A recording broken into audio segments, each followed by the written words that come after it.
수상한 보트, 우리 군은 또 몰랐다.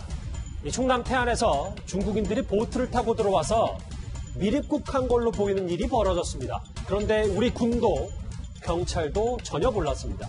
동네 주민들이 신고해서 알게 됐는데 오늘 우리 군의 설명부터 들어보겠습니다. 군과 해경을 포함해서 관계기관들이 해당 선박이 발견된 경위를 포함해서 모든 가능성을 열어놓고서 전부 광범위하게 조사가 진행 중에 있습니다. 지금 미륵국이라고 표현을 하셨는데 그렇게 단정적으로 현재까지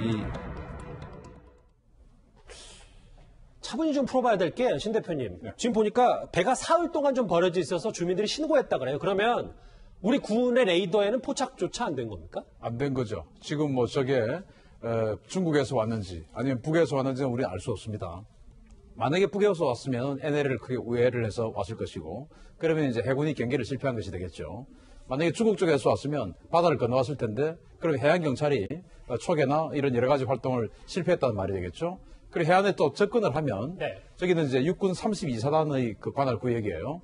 32사단 해안에 다 초소가 있고, 그 초소마다 TOD라고 해서 열영상 감시 장비, 그리고 이제 눈으로도 보고 이런 여러 가지 감시 장비가 있어요. 그런 감시를 제대로 안 했다는 말이 됩니다. 그리고 또 저기 이제 저 보트가 사흘간이나 저 지역에 저렇게 거의 방치되어 있다시피 했고, 저런 여러 가지 수상한 면이 있는데 이 지역을 순찰하는 어떤 경찰이라든지 해양경찰이라든지 이런 분들이 전혀 저기에 대한 어떤 협의점을 갖고 자체적인 정보 활동을 하지 않았다라는 여러 가지 문제가 지금 발견이 되는데, 이거 참 우리 안보가 어떻게 될지 굉장히 우려스럽습니다. 여기 화면을 좀 더 구체적으로 봐야 될 것 같아요. 중국어 쓰여있는 구명조끼, 낚싯대, 옷가지들이 발견됐고, 이 수상한 보트, 의문의 보트가 국내에서 판매되지 않는 모델입니다. 신 대표님, 근데 이 부분이 더 중요하잖아요. 이 6명 어디로 간 겁니까, 그러면? 그러니까 이제 그 6명이 저는 만약에 조난을 했다든지 표류를 했다든지 그러면은 저 모터보트 뭐 제가 얼마인지 모르겠지만 뭐 수천만 하지 않겠습니까? 그러면은 중국인 같으면 아무래도 우리보다는 소득이 낮을 텐데, 평균적으로는 어떤 정확한 어떤 사람들이 모르겠지만, 그러면 당연히 저 보트를 찾으려고 해야 되겠죠. 그런데 지금 찾으려고 하는 노력이 아무데도 지금 없지요. 그런데 좀 차체의 그 선체의 일련 번호가 지워졌다? 뭐 이런 거 가지고, 또는 엔진이 레저용 엔진이다? 아니, 레저용 엔진이면 군사용으로 침투용으로 안 씁니까? 레저용 엔진이기 때문에, 또는 저기에 중국어로 쓰여진 구명조끼가 있고 중국어로 쓰여진 어떤 음식 쪼가리가 있기 때문에 이거는 중국인들이 들어왔을 것이다. 그래서 대공 영이점이 없다. 그럼 만약에 북한에서 누군가 침투를 할 때 앞으로 중국 어떤 그 옷가지 잔해들 던져놓고 오면 다 그 대공 영이점 없겠네요. 저는 이렇게 너무 단정적으로 빨리 결정을 내리는 것은 오히려 우리 정부의 신뢰성을 떨어뜨리는 그런 행위가 아닌가 생각이 되고, 좀 더 명확하게 짚어봐야 될 점이 사실은 많다. 딱 지금 1년 전에, 지금으로 딱 1년 전에 바로 삼척 목선 사태가 있었거든요. 그때 우리 정부가 얼마나 많은 거짓말 은폐 의혹이 있었습니까? 딱 1년 후에 또 이런 의혹을 이제 반대편인 서해에서 받는다는 것은 이번에말로 제대로 국민들에게 알려줘야 됩니다. 남은 포인트는 이걸 겁니다. 이들이 몰래 들어온 목적일 텐데요. 국방부의 설명 하나 더 들어보겠습니다.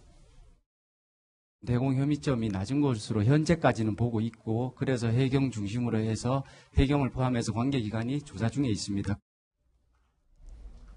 이현정 의원님, 정리를 해보면 정말 우리 군의 설명이나 그냥 단순히 중국인 미립국자 6명 그리고 대공요익점 전혀 없고 일종의 해프닝이라고 가정을 하더라도, 결국 우리 군이 이렇게까지 해군이나 경찰이 경계 근무에 허술해서는 되겠냐? 왜 삼척한 목선 얘기를 굳이 꺼낼 수밖에 없는 이유도 여기에 있지 않냐? 뭐 이런 지적일 겁니다. 아니, 간첩이요 하고 대공요민증을 남겨두겠습니까? 저는 국방부의 설명 자체가 앞뒤가 맞지 않다고 생각이 들고요. 아시겠지만 얼마 전에 우리 GP에서 총격 사건이 있었지 않습니까? 그때 우리가 공의가 파손돼서 K6를 갖다가 응사를 못했어요. 자, 그것도 지금 최근에 육해공군 부대가 저 해병대까지 전부 다 부대가 민간이 다 뚫렸습니다. 아시겠지만 제주 해군기지 같은 경우는 민간이 들어와서 프랭카드 걸고 시위까지 했어요. 그리고 뭐 기억하시겠지만 1년 전에 목선에서 속초에 왔던 거 기억하실 겁니다.